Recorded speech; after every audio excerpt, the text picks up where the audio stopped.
Now I'm joined from the Northern Beaches by the federal member for Mackellar, Jason Falinski. Jason, welcome, and how is the community responding to a very unusual and somewhat taxing Christmas? Well, it seems like an appropriate way to end the year as we kind of started it, Catherine. So I think where we are is disappointed in many ways, hopeful in a lot of others, and just glad to be living in Australia because as a friend of mine who's got her daughter living in London at the moment pointed out, things are so much worse in Europe than they are in Australia. That is very much the case, and look, it's been impressive to see the voluntary take-up of testing in New South Wales. Those numbers are quite extraordinary. I think 60-odd thousand to 8 p.m. last night, and the case numbers are still low, but as the Premier made clear, some of the geographical distribution's starting to look just a tiny bit ominous. What do you make of that?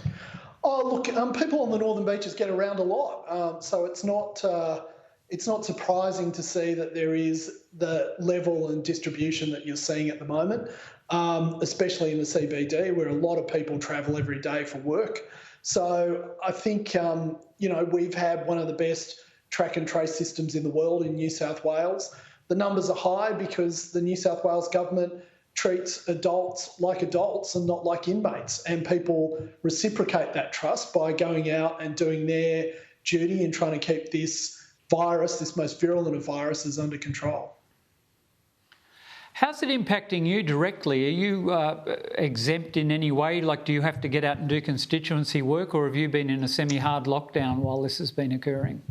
I've been in a hard lockdown while this has been occurring, but my daughter and I must have been to 30 or 40 venues on the Northern Beaches over the last 3 weeks, and none of them have come up on the alert list. But the one time that I go into the city one of the few times I've been into the city over the last month, turns out I was there at the same time as someone who has been diagnosed as positive. So this confirms everyone's view that you should never leave the Northern Beaches once you're here. So my daughter and I went and got a COVID test 2 days ago now, and it was it wasn't a pleasant experience. I wouldn't recommend it for your birthday or anything, but in terms of things in life, it was all done within an hour. It was done pretty quickly. Everyone was professional and friendly, and we got a result back within, I think it was 9 hours. We had our result. That's a pretty extraordinary country to live in, where you can get 40 or 50,000 people tested and get a result back within a few hours. That is truly exceptional. I needed one myself, actually, and the Canberra system was operating superbly as well. I got mine back in about 12 hours. The whole process was impressive, as you say. Not one I'd want to queue up for again, but it was very impressive nonetheless and reassuring. Look, I've got to ask you, that's a ginormous present in the background. Is that for you or is that for your daughter? No, that's for my daughter. I'm afraid she knows what it is, but she insisted on having it wrapped. So anyway, it's been wrapped. She'll be glad to know, though, that the Premier has declared New South Wales a safe zone for Santa. I'm not sure she still believes in Santa, but she certainly believes in the presents he brings. Well, I'm hoping she does, because we've devoted a lot of resources to tracking Santa here at Sky News for the rest of the evening, and I've got an update coming later. So tell her to stay with us if she's not a regular Sky viewer. Jason, I will.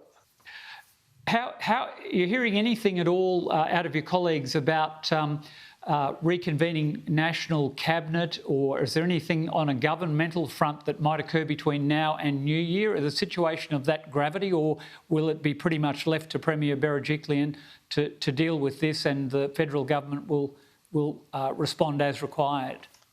Look, I've been in daily contact with Greg Hunt, and semi-regular contact with the Prime Minister. Their view is that the New South Wales government has got a fairly good handle on this outbreak, the Avalon outbreak, but obviously they're keeping a very close eye on it, and if events transpire or evolve where National Cabinet needs to be called, that's what they'll be doing. But for the moment, there is a lot of trust at every level of government in the track and trace systems that we have in place in New South Wales. They've been proven to work time and time again, and we hope that they continue to work in this outbreak as well.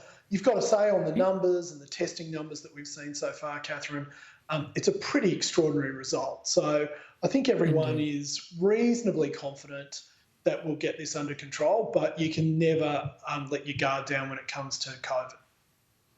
Understood. And in terms of when you get back, what's the first agenda item in your inbox in the new year, apart from COVID? And I know that's a very big apart, it's a major issue still, but in terms of the government's agenda, what's your priority? Look, my biggest priority next year, in a general sense, is giving a voice to the little guy. And what I mean by that is that the people who can't afford the highly priced lobbyists, the $400 million advertising campaigns on television, the people who don't have an opportunity to go to fundraiser after fundraiser and donate tens of millions of dollars to political parties. I think that too often politics in Canberra has been driven by the insider at the cost of everyone else. And that's really what I'm really focused on next year. And whether it's giving people an opportunity to own a bit of the company they work for, making housing a lot more affordable in Australia, and even giving taxpayers a Bill of Rights with a taxpayer advocate sitting in the ATO. They're the big issues that I'll be working on next year, and hopefully I'll make some progress on those. Well, it's an ambitious agenda, and I wish you well, a safe and happy Christmas, and I hope you still manage to surprise your daughter in the morning as well and tell her to keep an eye out for Santa. Jason, thank you for joining us on a Christmas Eve. It's very gracious of you to make time to speak to the quiet Australians who it sounds like you were trying to do some things for in the coming year. All the best. Thanks, Catherine. Stay positive and test negative.